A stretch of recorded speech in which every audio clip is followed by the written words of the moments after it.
Before I met Mac and Perry, I was wandering alone. Didn't have a map, so I drew one myself. The first people I came across were two guys, old enough to remember Judgment Day. We camped out together. They gave me advice, we shared some stories. Sounds nice, right? A little too good to be true. It was. I was too naive to notice it back then. When I woke up, all my things were gone, including my map. There I was, lost in the desert. Thirst and hunger. I knew I was gonna die. I passed out with my face in the sand. But next thing, I was lying in a bed, bathed and wearing clean clothes. You're lucky someone found you. Someone did find me. Too bad it was Skynet. Through the window, I saw thousands of Terminators.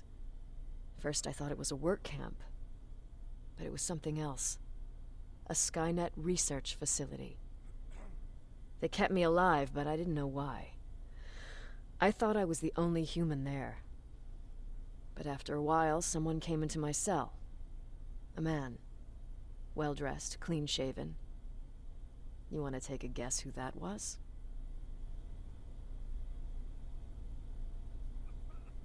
Your cellmate? No. He was there out of his own free will. He was a traitor to his race. Bastard was selling every piece of knowledge the machines didn't have. In return, they gave him everything he wanted. When he was done stuffing his face with food, he had another request. He wanted a whore. It lasted months, until I got to wrap a towel around his neck and make his eyes pop. You don't want to see people for what they really are. I've seen their true face. That traitor, those two guys in the desert, Mac, they all showed it to me. It's not pretty. The truth is, the only reason I fight for the Resistance is because I despise people just a little less than the machines.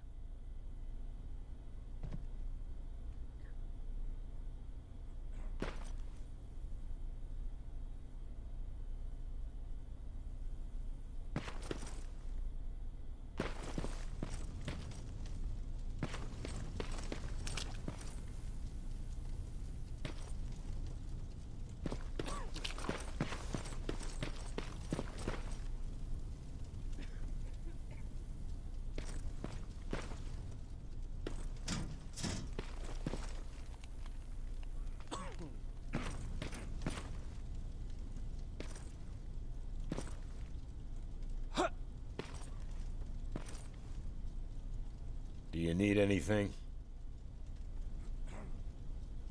Can I see your hardware?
Jacob, I didn't see you there.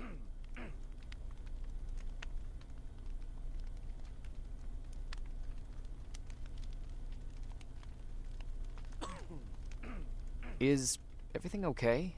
You seem far away. Nothing can get past you, can it? I've been thinking about the day we met. I never told you how we really ended up there.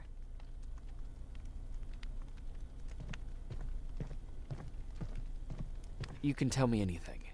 I know I can. That's why you're the first person I'm telling this to. That day, loud hammering woke me up. When I came downstairs, I saw my father nailing the window shut. Through the crack, I saw them coming. Hundreds of metal heads and their red eyes. Even though they're just empty shells, I could feel the hate radiating from them.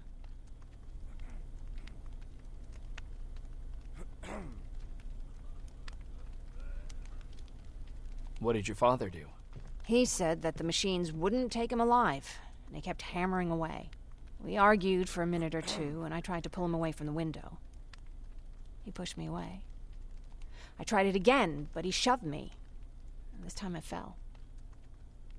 I didn't recognize him as he was reaching for a shotgun.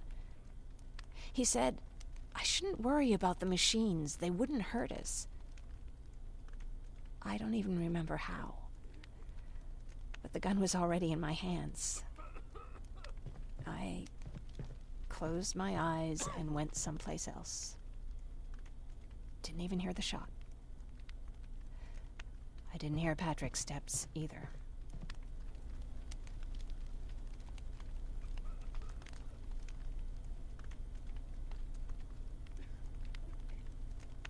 Did you lose consciousness? I guess I did for a moment. It was the taste of blood on my lips that woke me from my trance. I threw the gun away, grabbed Patrick, and tried not to notice the hole in my father's unmoving chest. As we ran, I could hear them coming, so we found somewhere to hide. Then you came.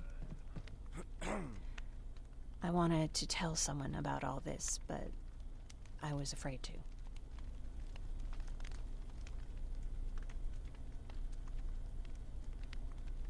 I'm glad you did. I am too. We talk a lot about how heartless the machines are.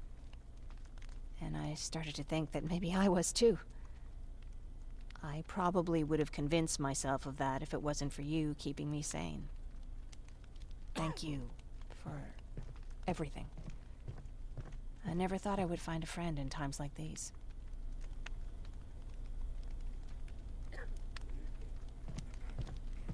Where are you going? I'm going out scavenging. Don't worry.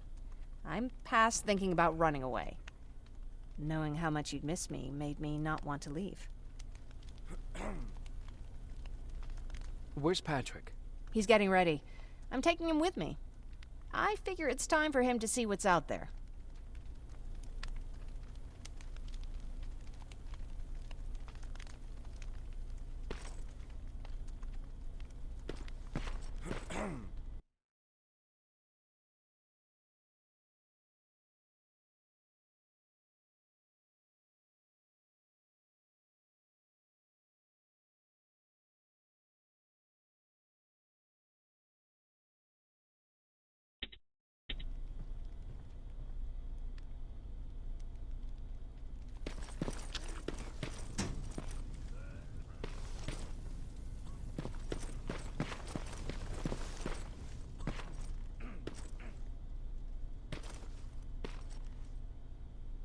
Jacob.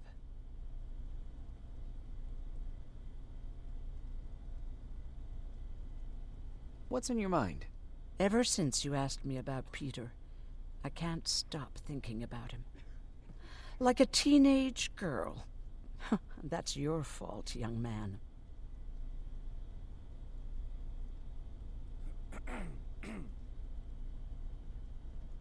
Have you tried looking for him?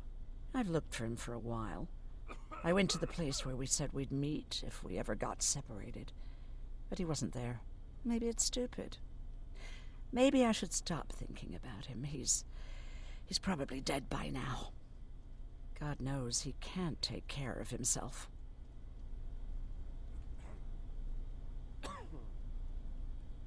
Do you want to find him?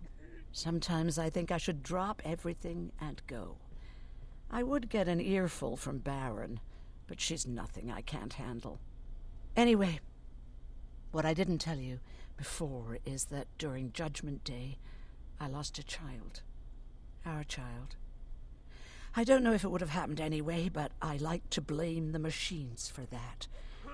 I think that Peter felt with Taylor we were given a second chance. God, he's still out there waiting for me, isn't he? Probably sitting in his rocking chair back in our house in Hollywood Hills. Oh, where the hell are you, Peter?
Receiving me. You're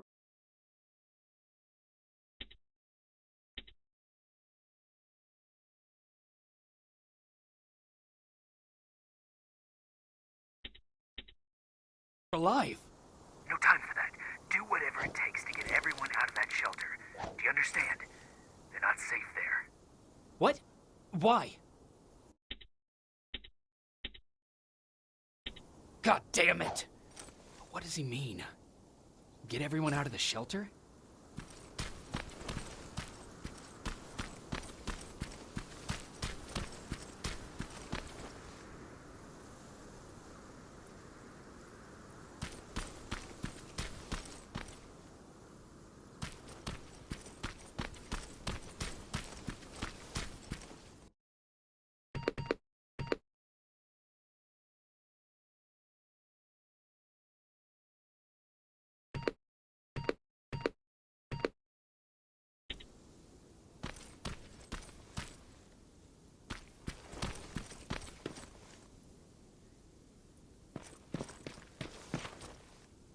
camera. Dr. Mack! Is that you? The Resistance needs your help. Mack! It would be a shame to lose that camera. Now, why would you do that? Because we don't have time for this. Come out here. Skynet has developed a new Terminator model, the Infiltrator. You've seen one already? We've captured one, and we need your help. Are you there? How do I know you're not an infiltrator? You've seen them. You know how incredibly lifelike they are, so you should understand my concerns. Head up that hill. If you want me to help you, you have to take a test for me. Test? Yes, to determine whether you're a Terminator or not. And be careful, I'm watching you.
Oh, they're actually trying to fight you?